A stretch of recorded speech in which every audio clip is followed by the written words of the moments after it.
क्या सरकार का कोई हक नहीं बनता हम छात्रों के लिए? हर बार पेपर लीक, कभी नीट, कभी एसएससी, कभी यूपी पुलिस। आखिर कब तक हमारे भविष्य के साथ खिलवाड़ होता रहेगा? आज की यूथ के पास कोई काम नहीं है।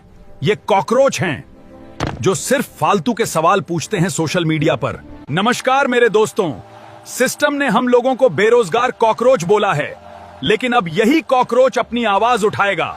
हम वही कॉकरोच हैं दोस्तों, जिनके हाथ में डिग्रियां तो हैं, लेकिन नौकरी आज भी नहीं है। हमारा पहला वादा साफ है, रिटायर होने के बाद किसी जज को राज्यसभा का इनाम नहीं मिलेगा। दूसरा वादा, हर एक असली वोट पूरी तरह सुरक्षित रहेगा। तीसरा वादा हमारा ये है, संसद और कैबिनेट में महिलाओं को 50% सीधा अधिकार मिलेगा। चौथा वादा, मीडिया अब सिर्फ सरकार की तारीफ नहीं करेगा, मीडिया जनता के सवाल पूछेगा और सच दिखाने से कभी पीछे नहीं हटेगा। और हमारा आखिरी वादा, जो नेता पार्टी बदलेंगे उन्हें पूरे 20 साल तक चुनाव लड़ने नहीं दिया जाएगा।